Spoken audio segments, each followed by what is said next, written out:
Selamat pagi, hari ini saya akan mengajar filsafat timur untuk kelas 2B.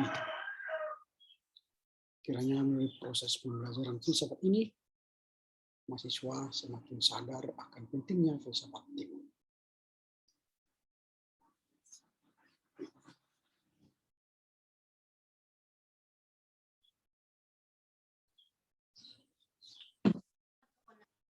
Selamat pagi bagi kita semua.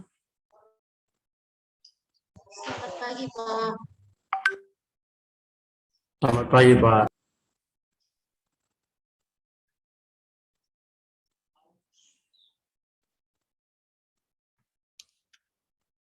Sambil menunggu teman-teman kita yang lain, ada beberapa informasi yang tidak saya sampaikan berkaitan dengan pengisian KRS. Minggu ini adalah minggu terakhir untuk pengisian KRS, supaya saudara bisa mengisi KRS hari ini atau sampai Sabtu lah ya, jangan sempat lewat karena minggu depan portal untuk pengisian KRS sudah ditutup. Jangan sempat nanti setelah portal ditutup lalu kalian mengurus KRS. Itu akan merepotkan proses perkuliahan dan DPA. Jadi nanti hari ini cobalah segera mengusahakan untuk melihat apakah kita sudah terdaftar di kelas gitu ya, kelas yang kita ambil. Itu bisa kami cek nanti di daftar absensi kita. Apakah saudara sudah mengisi KRS-nya, gitu ya. Perbaikan-perbaikan itu pun akan dilaksanakan selama minggu ini. Itu ya, itu yang pertama, supaya bisa diselesaikan segera. Kita di grup ini, melalui grup WA ada kita 30 orang, tambah saya 31. Dan kita masih hadir 25 orang.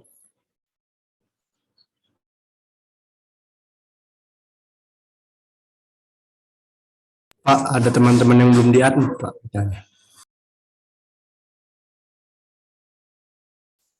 Dan seperti biasa nanti kalau semester yang lalu kita absen itu melalui emoji di WA, sekarang absensi itu di WhatsApp, bukan di di Zoom ya, pada menit ke-10 nanti. Nah itu yang beberapa catatan sebelum teman-teman kita tiba dalam Zoom ini.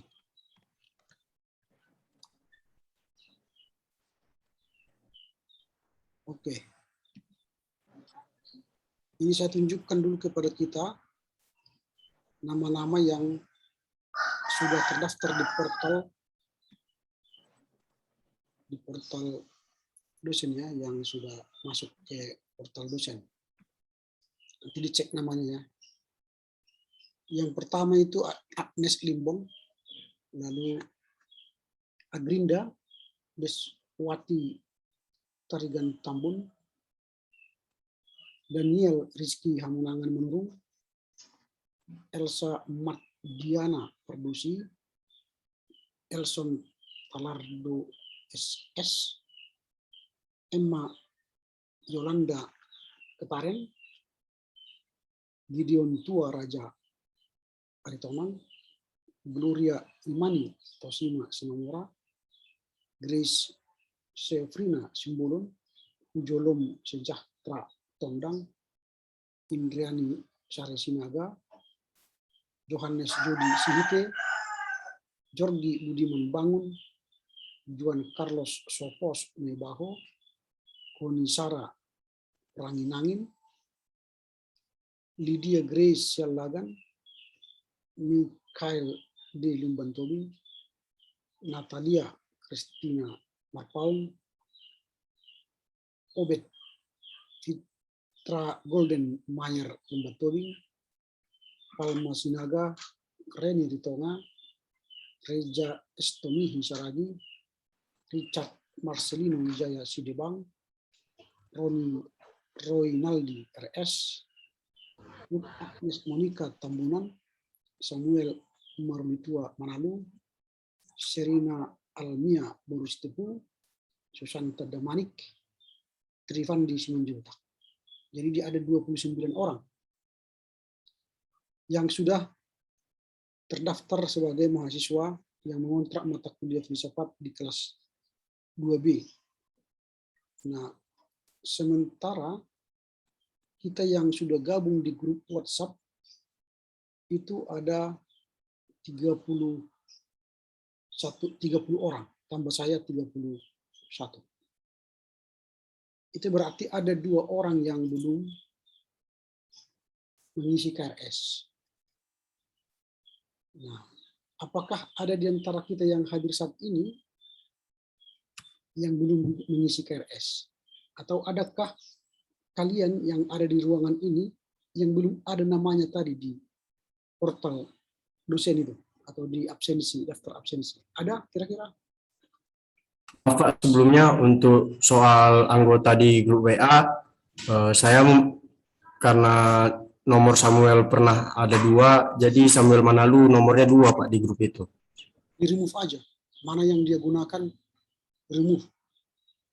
Yang tidak digunakan, di remove. Yang dia gunakan, ditinggalkan aja di luar, di dalam. Baik Pak. Supaya kita menyesuaikan jumlah yang di grup WhatsApp dengan jumlah di perkuliahan kita nanti. Gitu ya. Jadi adakah nama-nama orang lain yang belum masuk di portal dosen tadi, di absen tadi, atau sudah memang pas kita semua 29 orang?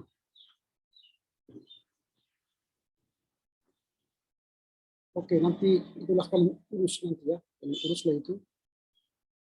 Siapa yang belum ada di portal dosen hingga minggu depan, maka dia akan saya remove dari ruangan saya. Jadi hanya 29 orang ya. Perhatikan nama kalian dengan baik. Kita hanya 29 orang. Oke, silakan Ketua memilih salah seorang dari kita untuk berdoa, membuka. Untuk membuka perkuliahan kita, kami minta kepada Ruth Agnes untuk membawa kita dalam doa. Mari kita bersatu dalam doa. Selamat pagi Allah Bapa yang berkuasa dalam kerajaan surga. Puji dan syukur kami berikan buat berkat ini. Terima kasih Bapa buat kesempatan yang masih Engkau berikan sehingga kami masih dapat melaksanakan perkuliahan kami pagi hari ini. Berkati kami Bapa, berikan kami hikmat dan kebijaksanaan agar kami dapat memahami apa yang diajarkan oleh dosen kami. Dan untuk dosen kami, berikan juga kesabaran mengajari kami. Hanya ini doa anakmu, terpuji dan mulialah namamu, kini dan sepanjang segala masa. Amin. Amin. Oke, terima kasih Agnes. Ini sudah di halaman pertama, sudah buka kamera ya. Di halaman 2, yang belum buka kamera ini Serina Almia. Oke. Ini Samuel Manalu juga belum buka kamera. Mengapa saya perlu melihat wajah kalian? Karena ini juga pertemuan resmi, kuliah resmi, maka pakailah pakaian resmi. Jadi seseorang atau mahasiswa yang tidak pakaian resmi, saya remove dari ruang Zoom. Jadi kita ini benar-benar kuliah, tapi ruangannya di Zoom, virtual. Bukan berarti kalau kuliah di ruang Zoom virtual, maka pakaian kalian suka-suka. Tidak, ini resmi. Sama, bayangkan Anda itu hadir di kelas, harus pakaian resmi. Gitu ya. Si Indriani Sinaga itu belum buka kamera. supaya saya lihat dulu apakah saudara itu memakai pakaian resmi. Indriani, Sinaga? Oke.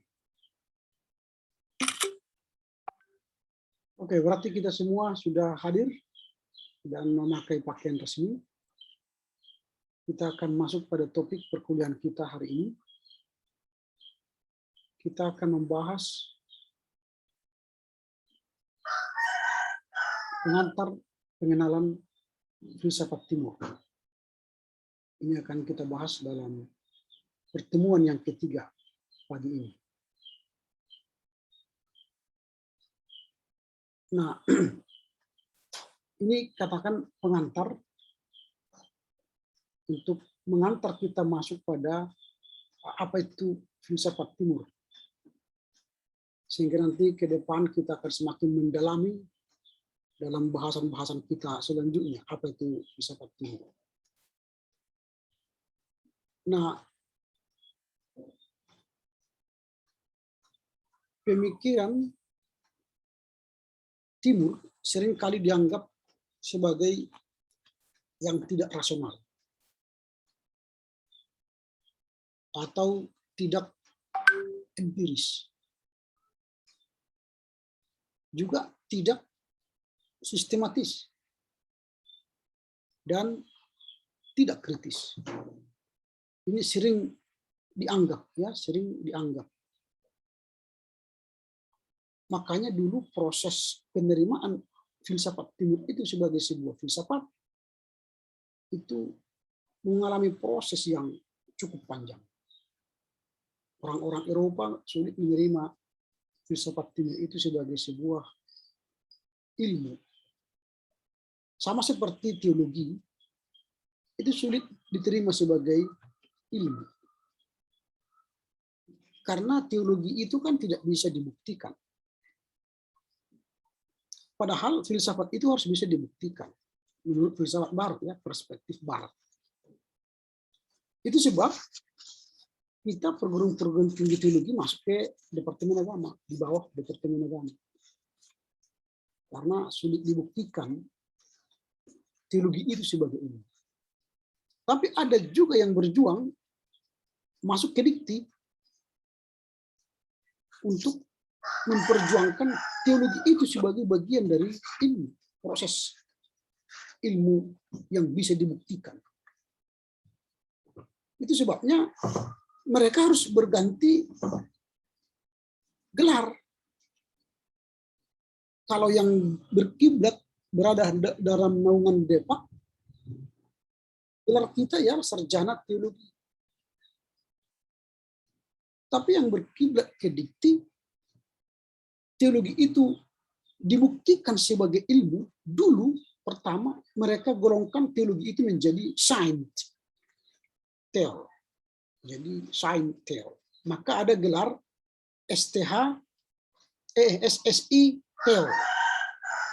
Karena teologi itu digolongkan dalam golongan science. Maka ada gelar SSI theol atau MSI theol.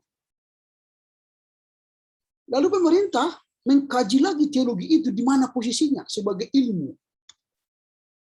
Maka pemerintah sekarang menggeser bukan lagi di payung sains, tapi menggeser teologi itu di payung filsafat.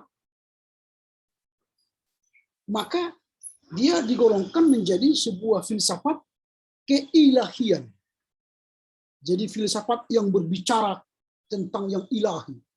Makanya gelarnya nanti sarjana filsafat keilahian. S.Phil. S1. Jadi orang-orang yang tamat dari kampus-kampus dikti nanti gelarnya S.Phil. STI Jakarta, UKDW, UKSW, gelar S1-nya nanti S.Phil. Gelar S2-nya M.Phil, Master Filsafat Keilahian. Demikian juga doktornya, doktor filsafat keilahian. Nah itu, jadi teologi itu kan sebagai ilmu sulit diterima oleh kaum sekular. Nah itu untungnya ada Depak memayungi kita ya. Sesuatu yang tidak mungkin dikaji secara ilmu, ya kita bisa berada di bawah naungan.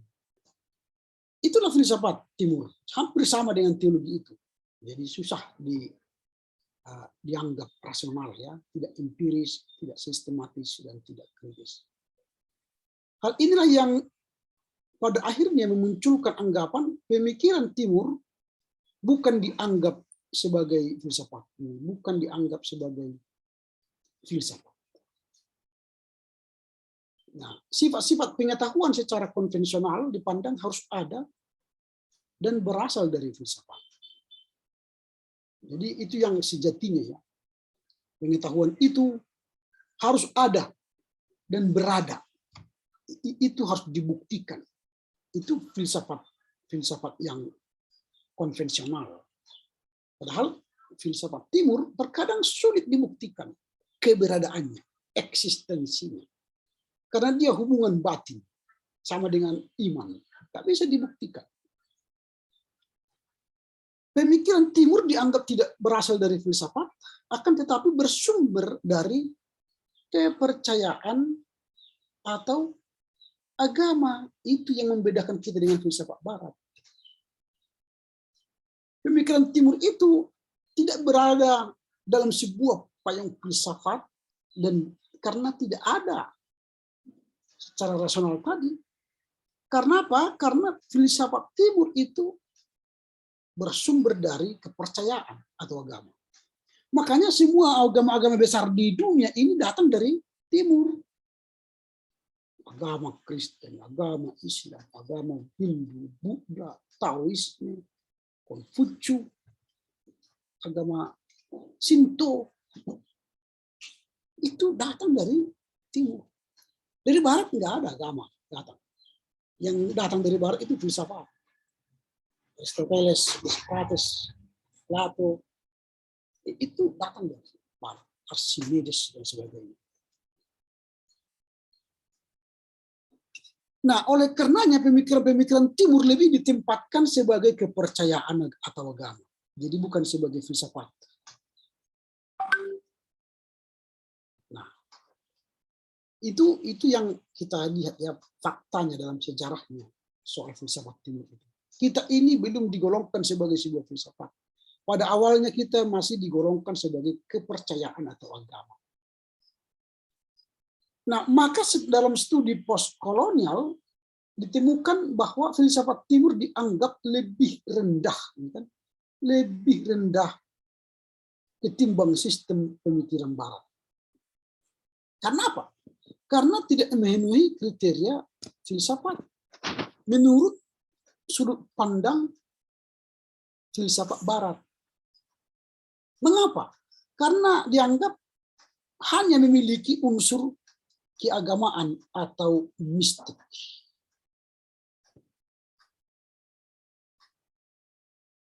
Itu menurut pendapat Richard King, ya, tahun 1999.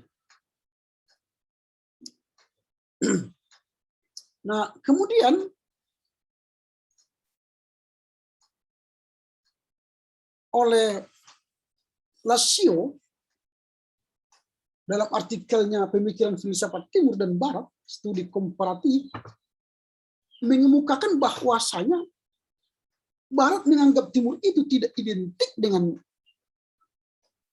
bahwa Timur itu identik dengan miskin, bodoh, statis, fatalis, dan kontemplatif. Itu pemikiran Barat kepada kita menurut Lasio. Jadi dia bandingkan pemikiran Barat dan Timur itu, lalu orang Barat itu melihat orang Timur itu adalah, atau melabel orang Timur itu sebagai seorang yang miskin, bodoh, statis, fatalis, dan kontemplatif.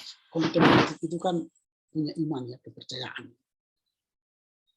Sementara dalam perspektif Timur, sebaliknya, ya, kalau Barat melihat Timur seperti itu orang bodoh, orang miskin, statis, filsafat sebagai fatalis dan kontemplatif, sementara orang Timur melihat orang Barat juga menggambarkan orang Barat itu sebagai orang yang materialisme, kapitalisme, rasionalisme, dinamisme, saintisme, positivisme, dan sekularilisme.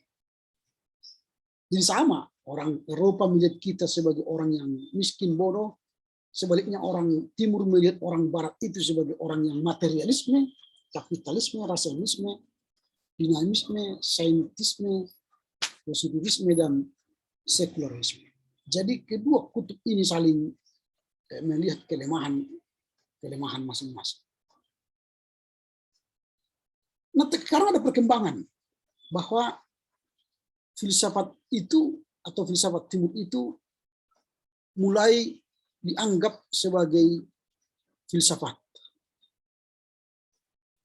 Nah, sebenarnya untuk menyebut pemikiran-pemikiran filosofi yang berasal dari Timur atau kawasan Asia, maka kita mulai menyebut diri sebagai golongan baru di filsafat Timur.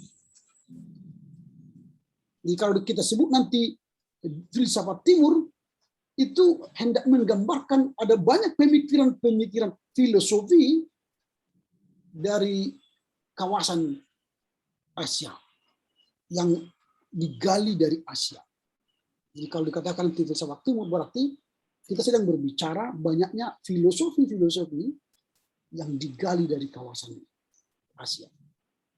Nah, filsafat Timur itu berkembang mengikuti basis geografis, ya, dan sistem kepercayaan tertentu. Misalnya nanti kalau dikatakan filsafat India, itu akan identik dengan filsafat Hindu. Filsafat Cina akan identik dengan filsafat Buddha. Nah, itu contoh. Nah, misalnya filsafat Jawa akan identik dengan kejawen. Nah, tapi kalau dikatakan filsafat Batak apakah identik dengan Parmalin, itu juga ya perlu kita teliti nanti. Nah, ini yang akan kita lihat nanti. Sehingga kita mengenal adanya filsafat Islam. Karena identik tadi dengan agama dan daerah dan geografis itu. Ada filsafat India, ada filsafat Cina, baru kita juga Indonesia punya filsafat Nusantara. Dan filsafat Nusantara itu nanti juga terlihat banyak sekali, tergantung pada suku budaya kita masing-masing. Karena setiap suku punya budaya filsafat masing-masing. Nah, harus kita ingat bahwa di dunia filsafat Timur itu merupakan sebuah pemikiran yang luas, dalam, dan plural. Itu ciri-ciri filsafat Timur itu, memiliki pemikiran yang luas, dalam, dan plural. Nah, filsafat Hindu dan filsafat Buddha menjadi basis utama dalam sistem pemikiran filsafat India. Nah, itu kan saya katakan tadi, Hindu, Buddha itu bergabung dalam sebuah geografis India, contoh. Atau filsafat Cina mendapatkan pengaruh dari filsafat Konfusius dan Tao. Nah, sementara di wilayah kita sendiri, filsafat Nusantara dikenal dengan pemikiran filosofis berbasis etnis dan kedaerahan. Makanya nanti ada filsafat Jawa, filsafat Bugis, filsafat Batak, filsafat Minang, dan sebagainya. Nah, itu pemikiran-pemikiran dunia filsafat Timur itu. Ini kalau kita bedah itu lebih dalam, kita harus masuk kepada sekolah filsafat. Nah, kemudian, filsafat Timur itu merupakan sebutan bagi pemikiran-pemikiran filosofis yang berasal dari dunia Timur atau Asia. Seperti tadi, filsafat Tiongkok, filsafat India, filsafat Jepang, filsafat Islam, filsafat Buddhisme, dan sebagainya. Jadi terkadang kita tidak bisa bedakan antara filsafat India dengan filsafat Hindu, atau filsafat Cina dengan filsafat Buddha. Nah, atau filsafat Islam dengan filsafat Arab misalnya. Itu kan kadang-kadang tidak bisa kita bedakan. Nah, jadi tergantung geografis dari di mana filsafat itu digunakan. Kalau filsafat Batak, geografisnya pasti kan daerah kita, Tapanuli, Sumatera Utara. Itu filsafat Batak. Lalu filsafat Jawa, pasti Jawa. Tapi sekarang kan banyak mereka yang tersebar di Nusantara ini. Tapi filsafat mereka terus mereka bawa.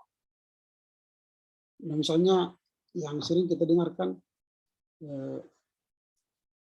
untuk apa namanya orang Jawa itu. Kalau kita kan banyak, kalau orang Batak kan filsafat kita kan anak kokido hamoraon diau gitu ya. Itu filsafat Batak kan. Anak itu menjadi kekayaan bagi kita. Atau filsafat yang paling sering kita dengarkan ialah 3H kan, Hamuraon, Hagedion, Sangaton, 3H. Itu filsafat yang mengakar di kita. Nah, itu ya tidak bisa kita pisahkan kadang antara filsafat keagamaan itu dengan filsafat kedaerahan, geografis itu. Nah, kemudian masing-masing jenis filsafat merupakan suatu sistem pemikiran yang luas dan plural. Filsafat India dapat terbagi menjadi filsafat Hindu dan filsafat Buddhisme. Sedangkan filsafat Tiongkok dapat terbagi menjadi Konfusianisme dan Taoisme. Nah, ini saya katakan tadi. Belum lagi banyak terjadi pertemuan dan percampuran antara sistem filsafat dengan filsafat yang lain. Misalnya Buddhisme berakar dari Hinduisme. Namun kemudian lebih berpengaruh di Tiongkok ketimbang di India. Nah, ini yang kita sebut uniknya filsafat timur itu. Bisa bercampur antara dua kepercayaan lalu dianut oleh sebuah suku atau budaya. Orang India bisa, terkadang kita tidak bisa bedakan apakah dia filsafat Hindu atau Buddhis. Nah, Tiongkok juga begitu. Apalagi Tiongkok, alirannya banyak sekali. Orang Cina ini kan, Taoisme, Konfusianisme. Nanti kalau kita sudah belajar nanti filsafat Cina, banyak sekali yang ada aliran-aliran di sana. Dan itu kita nggak tahu mana aliran A, mana aliran B, aliran C. Wah, bingung kita. Nah, sedangkan kita di Batak ada Parmalin, kalau di Karo ada Pamenanya, Karo. Yang agama lokal di Karo apa namanya? Pamena. Kalau di Simalungun apa agama lokalnya? Ada agama lokalnya? Atau kalau di Toba kan banyak kan, ada Parbaringin, ada Parmalin, ada Parbaringin. Itu contoh-contoh. Dan kalau kita gabung itu dalam sebuah pemikiran Batak ya, atau tanda petik Batak itu akan menyulitkan kita memahami mana yang asli dari sebuah filsafat. Sumbernya itu dari mana, filsafat mana.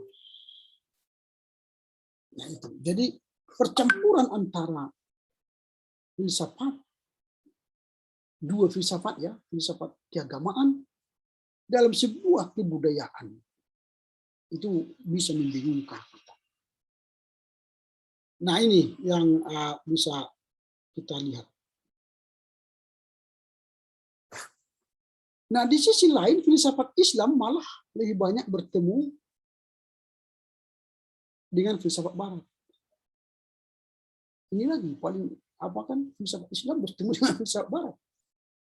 Nah, akan tetapi secara umum dikenal ada 4 jenis filsafat timur, yaitu filsafat Hinduisme, filsafat Buddhisme, filsafat Taoisme, dan filsafat Konfusianisme.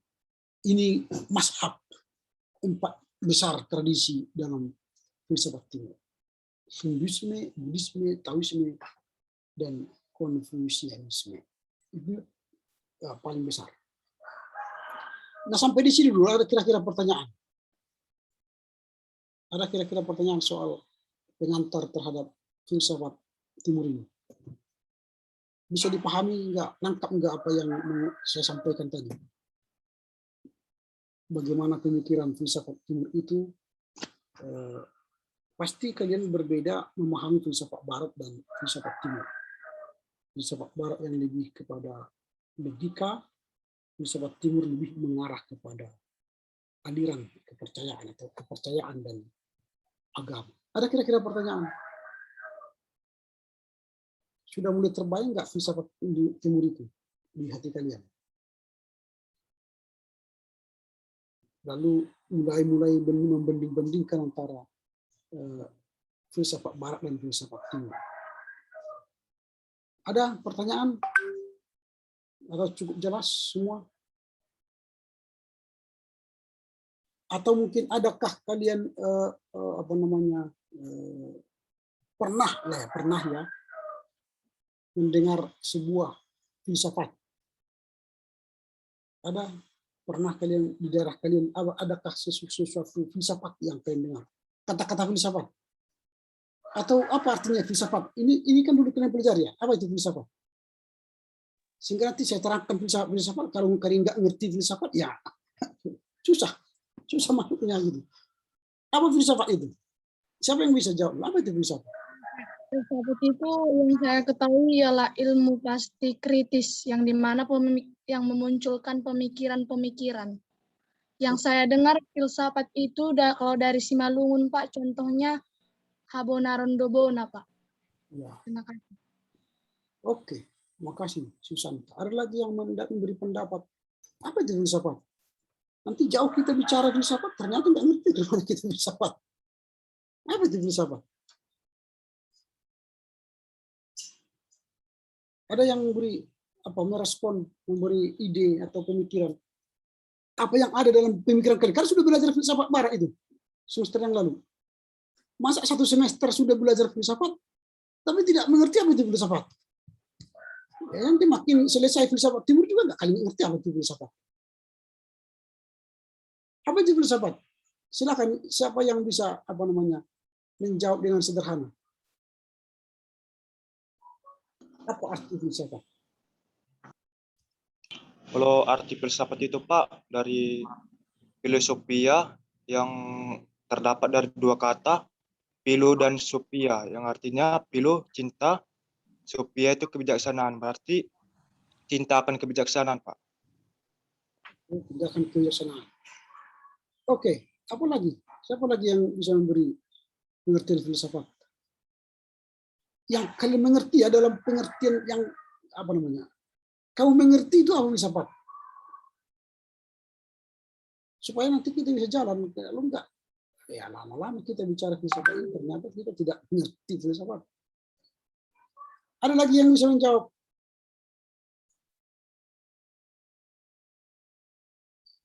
Tidak ada.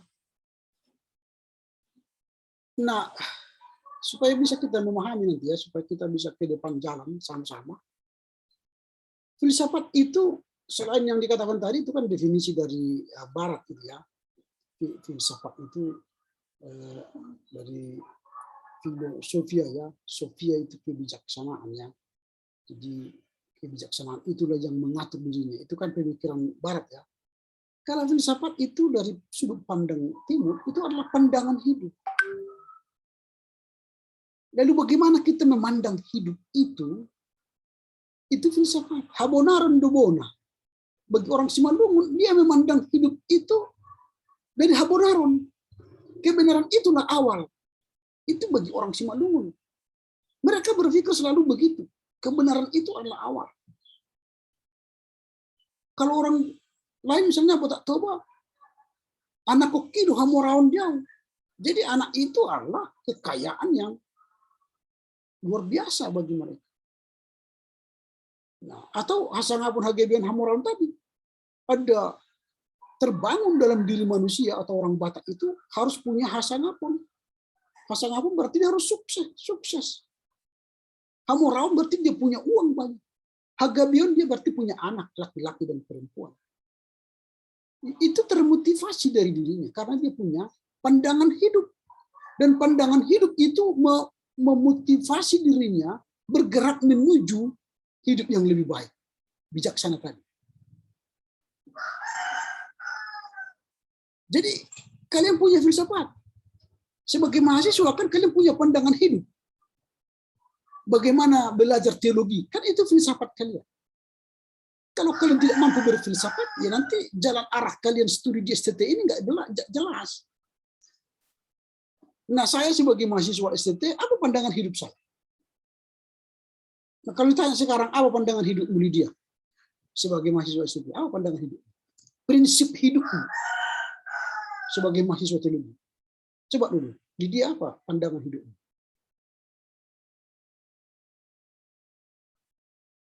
Enggak ada. Hidup di kebenaran, Pak. Hah? Berjalan di kebenaran, Pak. Oke. Nah, artinya saya ini sebagai mahasiswa teologi supaya saya sukses dalam menyelesaikan studiku, aku harus punya prinsip hidup. Nah, itu. Apakah kalian punya prinsip hidup supaya bisa selesai studi ini dengan baik? Kalau Reja, apa prinsip hidupmu sebagai mahasiswa teologi? Apa prinsip hidupmu?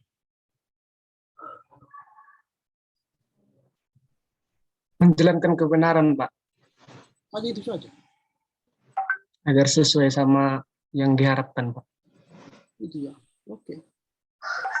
Berarti kalian tidak punya jalan kemana ya? Itu masih generalis ya. Kebenaran itu apa namanya ya itu generalis.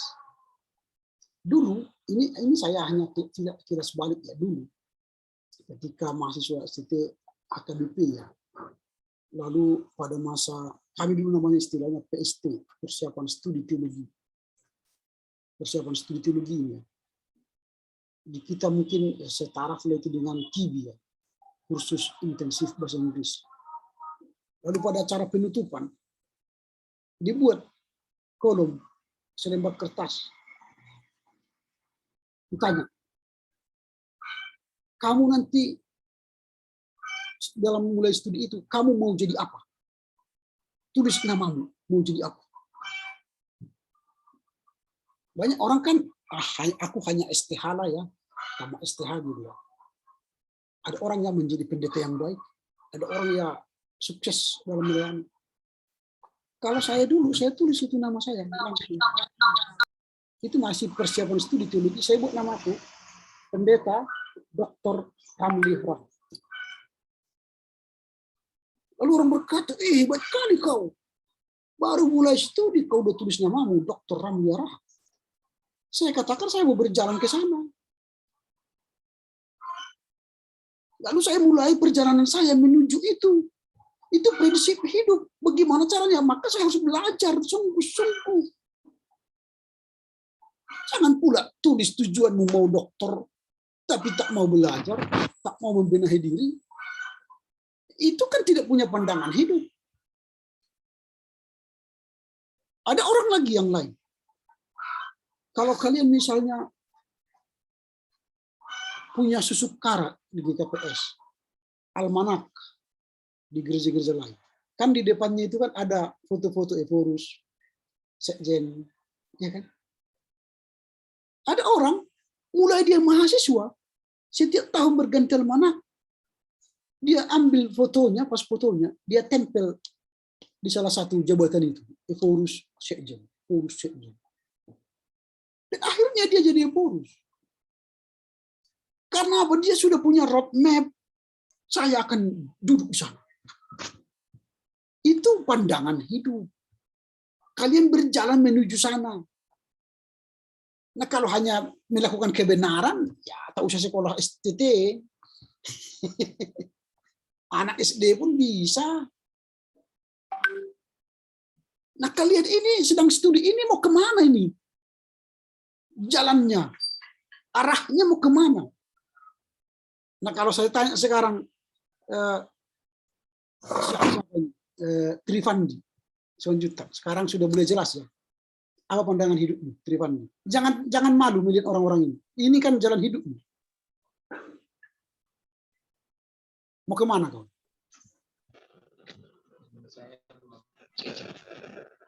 Enggak jelas ini Trifandi. Trifandi enggak jelas ngomongnya.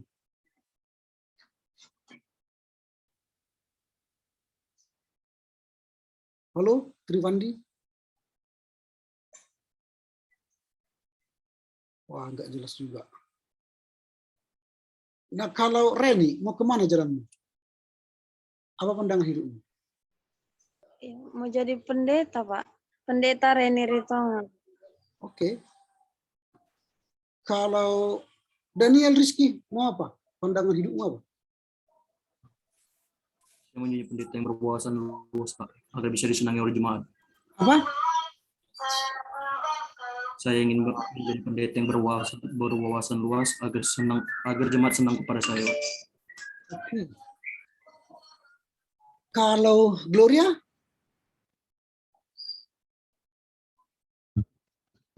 Jadi pendeta yang bisa Enggak jelas, kurang kuat. Apa? jadi pendeta yang bisa menjalankan kerjasama ke luar negeri, Pak. Oke. Kalau Johannes? Mau menjadi pendeta Pak yang baik Pak. Oke. Hujolom?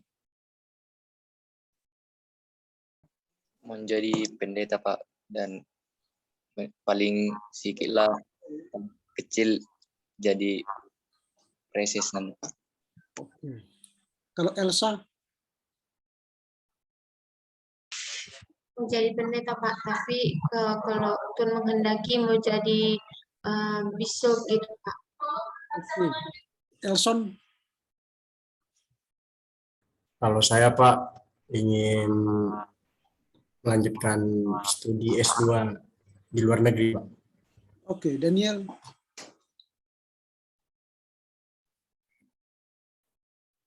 Jadi saya udah, Pak. Sudah ya? Tadi? Iya, Pak. Oke. Kebenaran tadi ya. Koni? Kalau saya ingin menjadi pendeta yang bisa membangun iman jemaat, Pak. Keberadaan saya sangat diinikan, sangat bermanfaat bagi jemaat, Pak. Terima kasih, Pak. Susanta?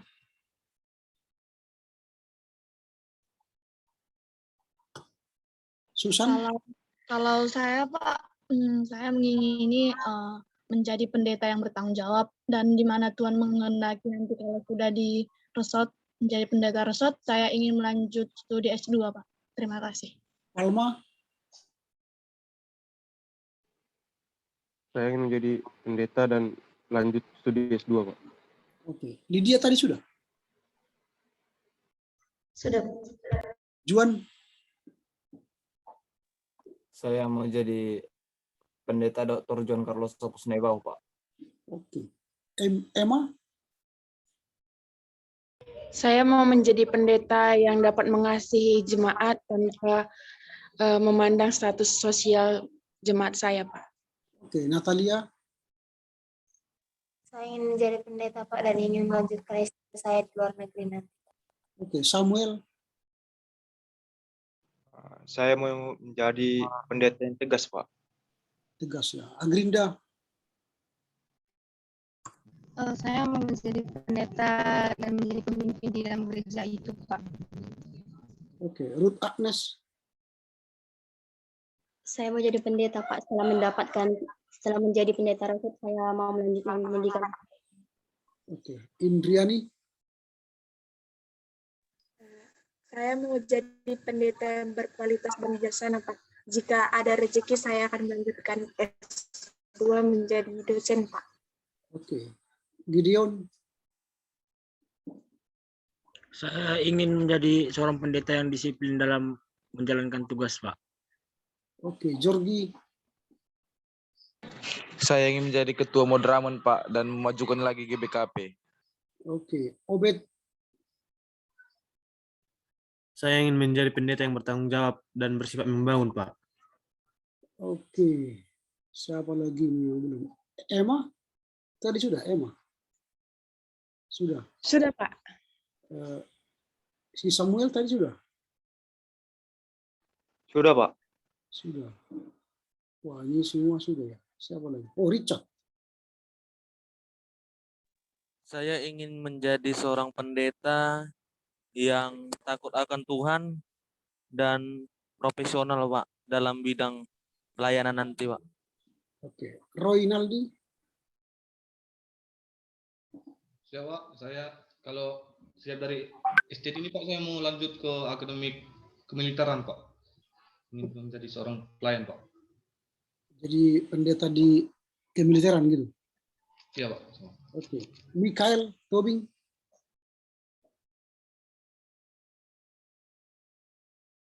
Mikael Tobing? Richard Siliwang? Wah, tidak bersama kita ya. Serina? Udah tadi, Pak. Sudah. Serina? Saya, Pak. Ya. Saya ingin menjadi pendeta dan saya ingin melanjutkan nantinya ke beberapa negeri dalam pelayanan saya. Dan jika Tuhan mengizinkan, saya ingin menjadi ketua Mudraman, Pak. Oke. Berarti tinggal Mikael. Ada bersama kita Mikael Tobing? Tidak ada. Apakah sedang tertidur? Halo Mikael. Mikael? Kalau begitu kita remove saja dia ya. Kita remove. Oke, kita remove. Ya, terima kasih atas pandangan hidup saudara ya. Kiranya Tuhan mendengar, mengabulkan semua pandangan hidup itu. Pandangan hidup itu akan menuntun kita ke arah itu. Jadi jangan main-main apa yang Anda ucapkan tadi. Itu akan menjadi bagian hidupmu yang akan kau kerjakan ke depan. Kendati kamu merasa bahwa saat ini kamu berada di sini.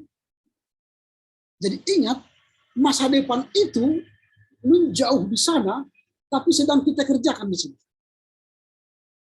Masa depan itu, saya ulang ya, masa depan itu adalah menjauh di sana, tapi sedang kita kerjakan di sini.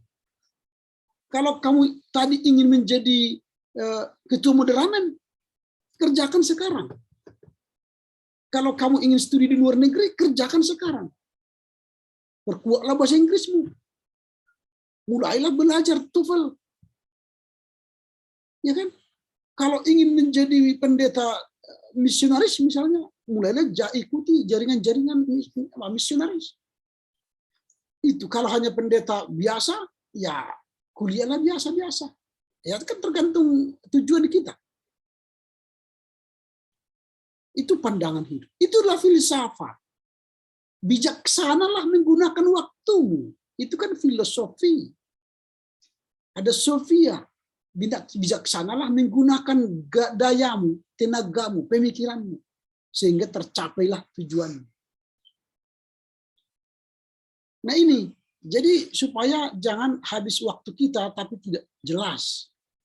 Jadi filsafat itu akan mengarahkan kita pada tujuan hidup kita yang benar, yang lebih baik. Nah, begitu ya. Jadi supaya nanti dalam perjalanan kehidupan kalian ke depan, studi ini bukan lagi membosankan, tapi studi ini adalah mengasihkan. Orang yang punya filsafat hidup, hidup ini akan indah. Hidup ini akan nyaman. Karena kita sedang berjalan menuju arah-arahan kehidupan yang lebih baik. Kita tidak sedang terkungkung dalam situasi kini, tapi kita sedang bebas menuju situasi di depan yang kita sudah siapkan, yang sudah kita rencanakan. Begitu filsafat hidup.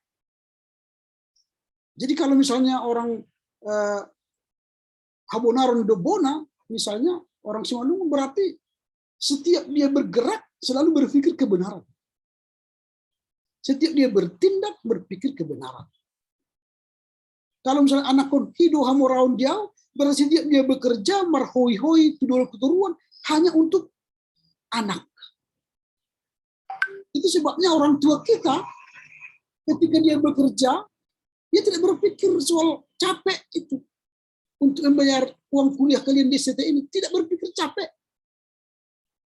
Mereka ketika Anda minta uang kuliah, dia kasih. Mengutang pun ke tetangga nggak peduli.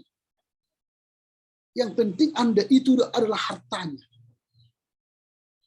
Nah, kalau kita merasa ini harta orang tua, kita pun jangan menyia-nyiakan harta itu.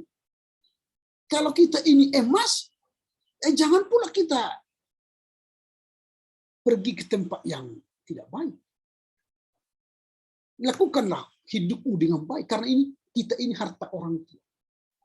Orang tua kita kan nanti hanya datang ketika kita digini kan, wisuda kan, baru dia menginjakkan kaki ke STT bisa Medan kan. Selama 5 tahun, 4 tahun kali kuliah kan orang tua kita kan nggak pernah datang ke kampus. Paling-paling kalau ada kesempatan waktu itu mendaftar ke kampus. Sekarang kan mendaftar online, nggak pernah orang tua kita dalam kampus. Lalu hanya wisuda dan melihat kita diginikan aja. Selempang wisuda itu dari kepala kita kanan ke kiri. Lalu dia bangga berkata, anakku sudah sarjana teologi. Itu sajanya. Lalu dia kalian foto nanti, lalu dia pang-pang di dindingnya gambar kalian di wisuda. Itu saja kebanggaan orang tua. Dan dia lupa seluruh kecapeannya 5 tahun atau 4 tahun menyekolahkan kalian. Dan mereka tidak akan minta bayar. Karena apa? Anak kon hidup amor dia. Tidak ada dikatakan anak kokido cari uang bagiku. Enggak. Kalaupun kalian kaya nanti, pendeta kaya ya, mau kasih orang tua, enggak mau mereka itu. Kasih aja sama cucuku, katanya nanti. Kasih sama istrimu, makan kalian, bahagialah kalian. Itu kata orang tua. Nah ini filsafat, pandangan hidup. Bagaimana kita memandang hidup kita ke depan.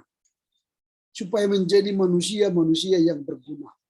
Menjadi pendeta-pendeta yang berguna, yang disiplin tadi, yang bertanggung jawab. Ada banyak tadi cerita-cerita pandangan hidup kalian. Kejarlah itu. Nah, itulah pandangan hidup. Jadi ke depan mulailah berpikir filsafat. Nah, filsafat timur memiliki ciri-ciri yang berbeda dengan filsafat barat. Filsafat timur itu lebih kental dengan agama, ciri agama. Sehingga banyak ahli banyak berdebat mengenai dapat atau tidaknya pemikiran timur itu dikatakan sebagai filsafat. Itu perdebatannya. Nah, tadi sudah saya katakan ini bahwa dalam studi postkolonial kita dianggap sebagai rendah ya. Ya, inilah dulu pendahuluan dalam pengantar filsafat timur ini. Nanti ini materi ini akan saya kasih ke kalian untuk dibaca-baca. Sehingga nanti ke depan kita akan mendalami lagi satu persatu filsafat itu, baik melalui pendalaman materi, melalui buku-buku ya, buku-buku yang akan kalian baca. Nanti ada buku-buku yang akan saya kirim misalnya e-book untuk kalian baca. Karena mungkin dalam sekarang susah kita mencari buku ya. Apalagi buku-buku filsafat hard copy-nya. Sedang diusahakan misalnya nanti dapat buku-buku itu, atau mungkin dari jurnal-jurnal nanti saya cari. Sehingga itulah yang kalian baca. Lalu kalian tolong ketika membaca tulisan-tulisan itu, buku-buku itu, pahami maksud daripada penulis. Dari sudut pandang filsafat timur ya. Jangan dari sudut pandang filsafat barat. Supaya kalian masuk ke dalam filsafat itu. Jadi itu kenikmatan belajar filsafat. Kita harus masuk ke dalam filsafat itu sendiri. Menjadi bagian hidup kita. Jangan berfilsafat itu di atas air. Dia hanya ngomong, lalu dibawa air ke laut. Orang kan banyak seperti itu, banyak ngomong, tapi dia berbicara di atas air. Jadi artinya hanyut dibawa ke laut, tidak ada yang tinggal. Tapi kita berfilsafat itu harus ikut di dalam. Kita menghidupi filsafat itu. Jadi pengaruh filsafat itu harus ada pada diri kita. Itu. Jadi orang-orang yang berfilsafat itu punya prinsip hidup. Dia tidak mudah digoyahkan oleh siapapun. Karena dia apa? Karena dia punya pandangan hidup. Nah, jadi silakanlah nanti memulai, kalau bisa apa yang kalian catat tadi, yang kalian katakan tadi, tempellah itu di dalam sebuah catatanmu, tempel di depanmu, atau simpan dimanapun pandangan hidupmu itu. Sehingga kalian benar-benar menjadi orang yang berfilsafat. Ini foto yang saya buat sekarang ini adalah sebuah filsafat ini kan. Kita seolah-olah berada di sebuah kelas walaupun kita bukan duduk bersama. Ini pandangannya kan seolah-olah saya ini di depan kelas kalian, lalu kalian duduk di belakang di depan saya. Nah, ini kehebatan dari zaman virtual ini. Jadi kita bisa belajar seolah-olah duduk di kelas. Ini pandangan hidup. Ini namanya normal life kan. Kita semakin terbiasa nanti kuliah walaupun tidak bersama secara fisik. Ini namanya kehidupan kuliah yang baru. Nah, makanya buka aja kameramu supaya kelihatan kamu di situ duduk kan. Kalau kau off kan nggak kelihatan kau duduk di situ. Jadi belajar seperti ini harus kita biasakan. Nah, ada pertanyaan kira-kira? Ini sengaja sudah saya foto ini ya. Sedang saya foto supaya bisa dokumentasi. Yang tidak buka kamera nggak kelihatan. Kamera itu wajah kita itu cocok-cocokkan supaya cocok dengan apa kursi itu kan. Jangan hanya matanya aja nanti kelihatan. Oh, cocokkan ini. Gini. Supaya makin cantik tempat duduknya itu. Kayak kursi goyang dia kan gini-gini. Oke, ada kira-kira pertanyaan? Kalau tidak ada, supaya kita tutup sampai di sini. Seperti yang saya sampaikan sebelumnya bahwa perkuliahan kita harus kita minimalis. Kalau bisa 50 menit selesai. Supaya jangan banyak kuota kalian habis. Oke, ada kira-kira? Untuk saya Pak. Silakan. Untuk silabus Pak, apakah ada Pak dan bakal dikirim Pak? Ada, ini sedang kita susun ya. Mungkin dalam minggu ini atau minggu depan sudah akan kita kirim, kita sih. Baik Pak, terima kasih Pak. Buku-buku e-book yang atau jurnal-jurnal yang akan kita cari ini. Oke, sudah tidak ada pertanyaan.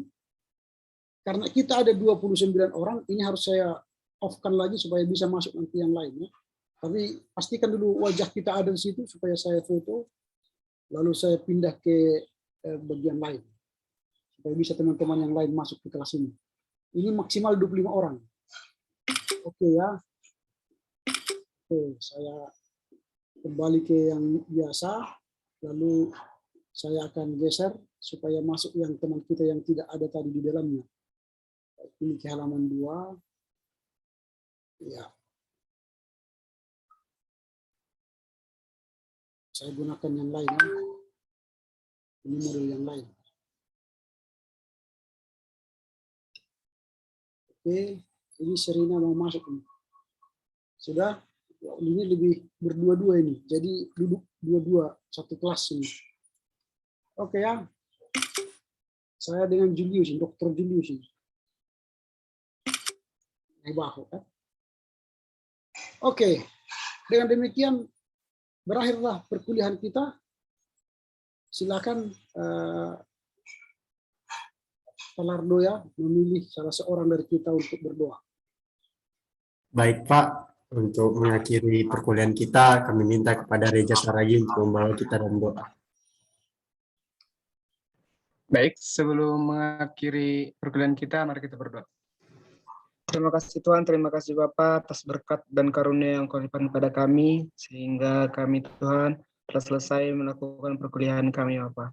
Tuhan, apapun aktivitas kami selanjutnya, kiranya Engkau memberkati, agar apapun aktivitas kami tepat sesuai dengan kehendak-Mu. Berkati Bapak dosen ya Bapak, berkati kesehatan beliau, rezeki beliau, agar beliau dapat mengajari kami ya Bapak. Tuhan, dosa-dosa pelanggaran kami, kiranya Engkau hapuskan, supaya datang anugerah kasih yang akan Kau berikan kepada kami. Dalam nama Yesus kami berdoa dan mengucap syukur. Amin. Amin. Oke, selamat siang, selamat pagi. Yahubu, Horas, Unjur Jua. Bujur. Selamat pagi, Pak. Terima kasih, Pak. Terima kasih, Pak. Terima kasih.